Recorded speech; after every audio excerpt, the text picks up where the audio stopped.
Hey everybody, welcome back to my channel. My name is Tori Brame. Thank you for being here. If you would take a second, like and subscribe, that would super help me out. So today I'm going to talk about one of my hobbies that has actually turned into one of my most effective means of therapy for myself. And this might be something that you guys want to try, maybe just something to think about. So if you guys have hung out here before, you know that I have written a book.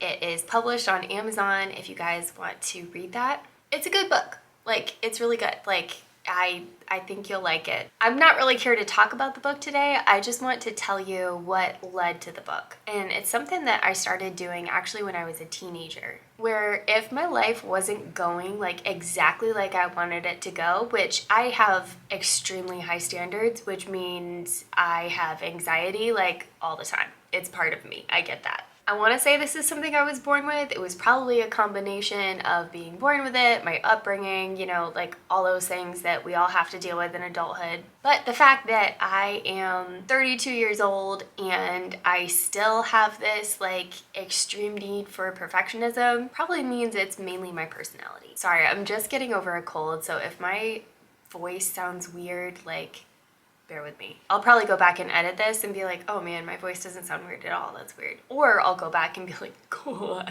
So the thing that I wanted to tell you about is my process of actually writing fiction. So when my life isn't going like exactly how I want it to go, one of the ways I kind of escape from dwelling on the negative is by writing a story where somebody has a similar conflict and then they're able to resolve it. So when I was writing my first book, I had an old man who was experiencing pain every single day of his life. And that was what I was experiencing because I had very active lupus. I was not even close to being in remission. My life was very limited in my mobility and what I was actually capable of accomplishing in a day. So as I was writing this character, I was putting little things in there that I had thought myself or experiences that I had had. And if you really want to read the book and you don't want to know anything else, please stop watching now.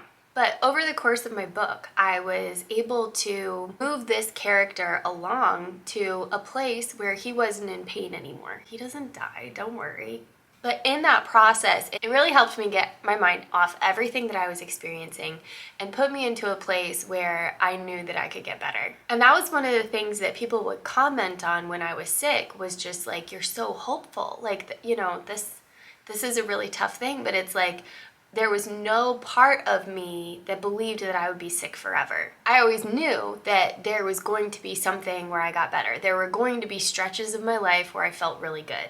And after I went into remission, apart from some very minor flares, which I was still going to work, I was still functioning, making dinner, stuff like that. Apart from that, I have been pain-free ever since I reached remission, almost 4 years ago. So I do the same thing now. Right now, I am actually working on 2 other novels. One is a sequel to my first book. The other one is just a book that I've had an idea for a long time, and so I'm actually writing that one out. But that's one thing that I do to kind of escape. I create problems for my characters, and then I help them move through them.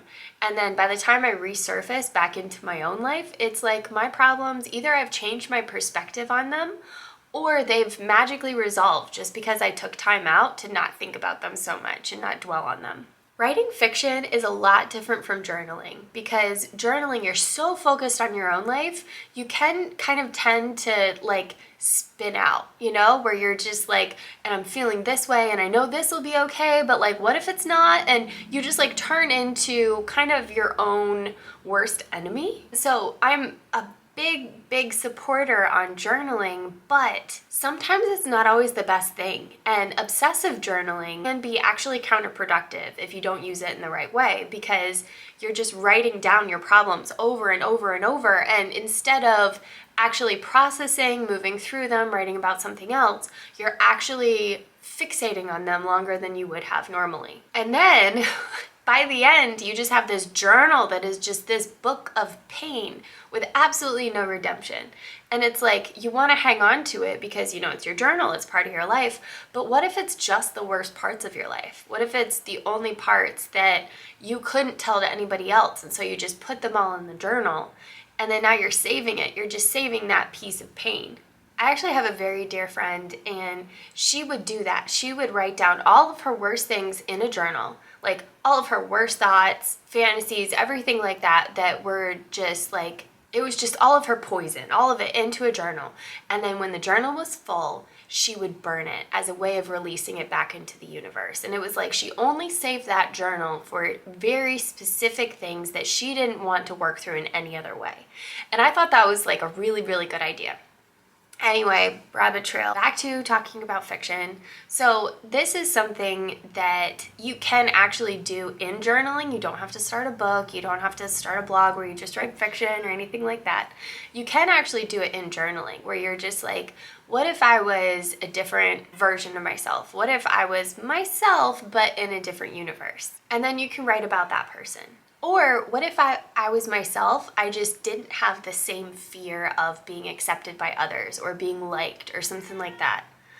Can you guys hear that? That's my cat really trying to get in. Like, I let him in and then he just messes with this. So let me, 1 second. He actually didn't want to hang out. He just didn't have any food. So I had to fill up his food and now I'm back. So honestly, it's probably just something to think about. That's actually why I was doing this video. I'm not trying to like pitch anybody in becoming an author or a novelist or anything like that. It's just something that I realize not everybody does, and it has been such a good therapeutic tool for me, and I just wanted to share it as an option as you're looking through different things that you might start picking up to make your life better, because medication alone is not going to make your life better. Therapy alone is not going to make your life better. You doing little habits, changes every single day, that is what is going to make your life a really good one. So thank you guys for hanging out, and I'll talk to you later.